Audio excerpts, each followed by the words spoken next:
It's 7:22. I woke up around 7.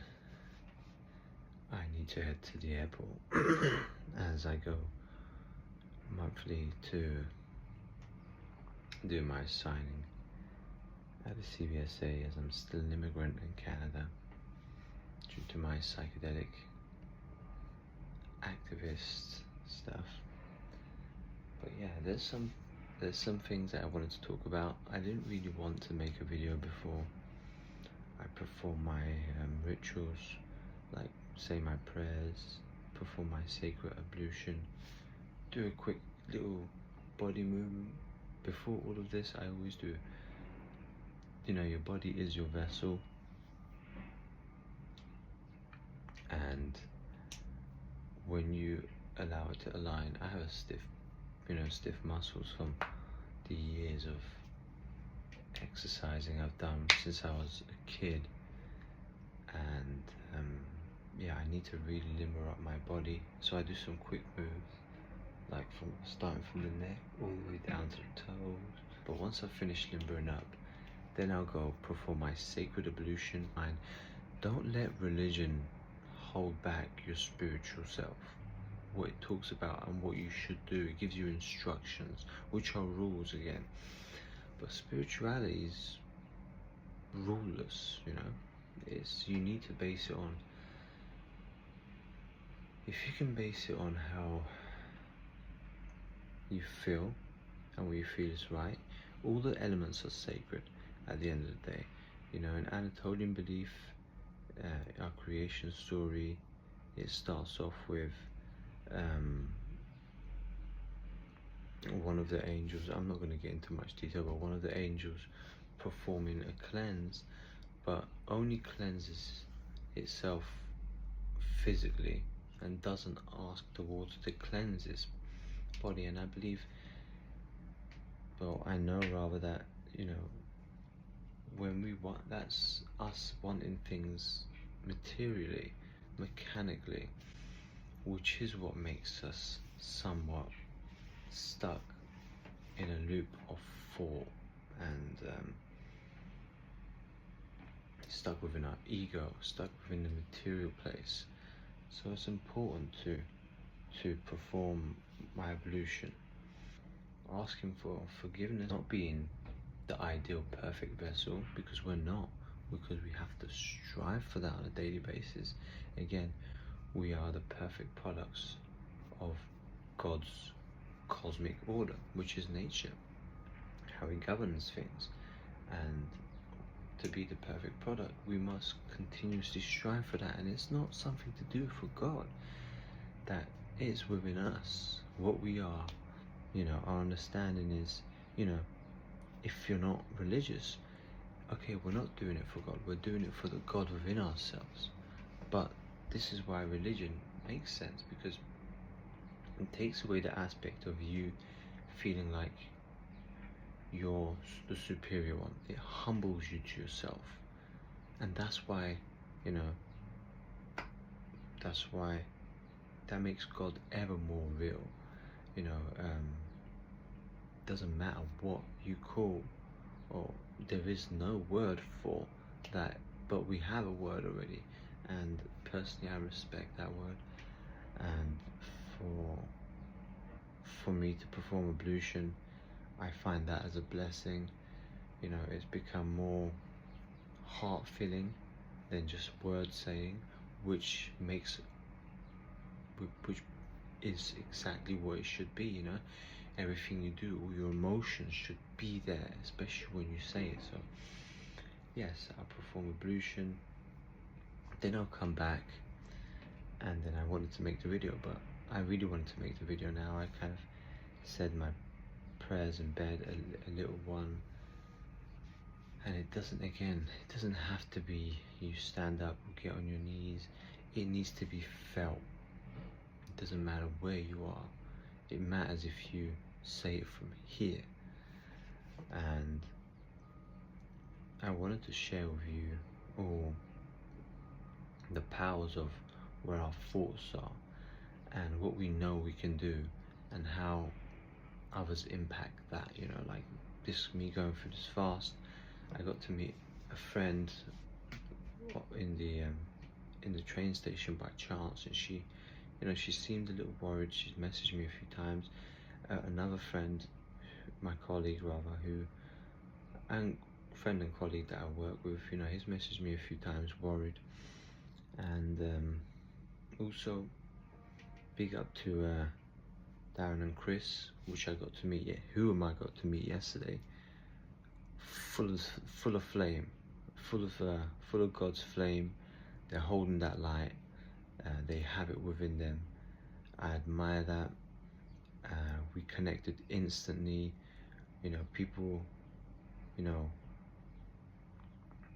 warriors of the light, as I call it, that hold that flame. We instantly know when we meet one another, man. If people could actually believe what's going on up there and what we're connected to, then they see it's real. And I get it. It takes a while for people to break that barrier, to break that shield that they've created for themselves from watching too many movies, from following too much social media, from being lost in the desires and pleasures of the simple things, make others almost seem unrealistic to you. But nonetheless, people say things, they affect us, and whether we like it or not, it causes some sort of worry. And let me tell you how our mind works and how it works with our spirit. Whether we like it or not, we know how to fool ourselves really well. We're great at sabotaging ourselves.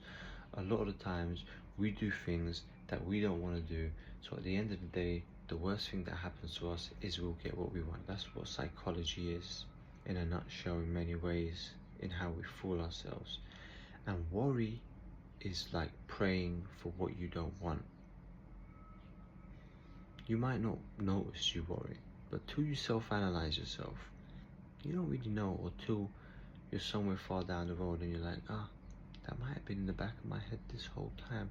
I didn't take that time to stop and be in the stillness and understand it. And that's what praying and meditation helps with.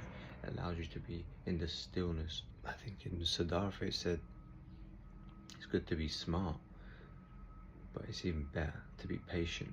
So, to be in that patience and stillness, and to really understand yourself in depth, is the ultimate goal. So, understanding why other people worry, which there's nothing wrong with that. You can't cut people off, because then you're going down another path of, isolating yourself, which is way unhealthier, way more unhealthy. So, understanding why people worry, because they care. But now I'm going to get into how I feel about this. The second I even mention it, a heavy weight goes on my heart, and it makes me slightly worried. But then after years of meditating and exercising, I focus my energy on one bit.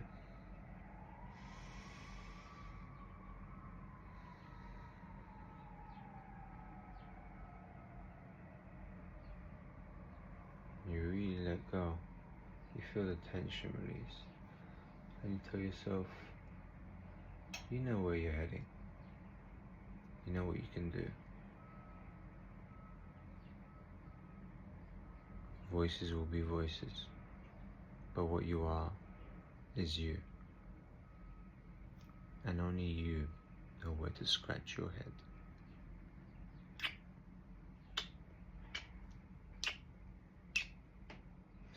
So, I'm still doing my limping up, where I'm allowing my energy to flow my body. And you know what I've come to notice? That during this, during this period of the fast that I'm in, or that anyone gets in, I don't know if it's the same with others, but you get energy bursts because you feel so light and you're so within just living with the energy. But all these places that I saved on my phone, Like, I'm gonna go eat here, this fried chicken spot, this pizza spot, and then it became healthy and healthy, and I was like, no, I'm gonna go check out this seafood spot because I'm not gonna be eating meat as much. All those desires start to die down, and the more they die down, the more you're in touch with your energy, especially when you've, been doing these breathing exercises like Wim Hof, taking cold plunges. It conditions you to breathe in a more natural way and to rely on your breathing to sustain yourself. And so as I've been letting go of things and I'm feeling more energetic, but this deep into the fast, there's a dichotomy to this, feeling energetic. You also need to understand how to use your energy. Don't say preserve, don't say waste, to use, because that's what you need to be doing. Focus on the thing you do, if you need to do, and then let it flow. That's flow state. So I need to be careful with how much, and I said careful, which will stem some worry, but I'm doing this for the sacrifice of making this video. But I need to be more precautious, more vigilant with how I spend this energy.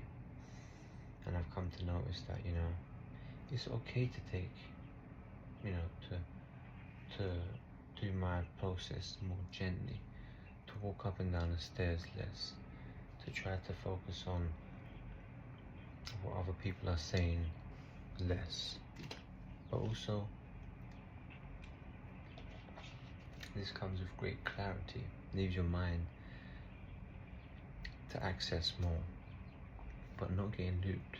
So doing that anapasana, or even any other technique, focusing on that one spot to feel the sensation rather, is vital.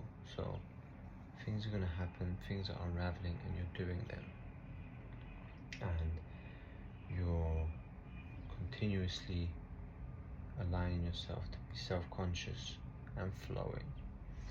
So yeah, there's less desire. I guess this is what day is it today? 28th. So this afternoon will be my 19th day, and yeah, I feel great.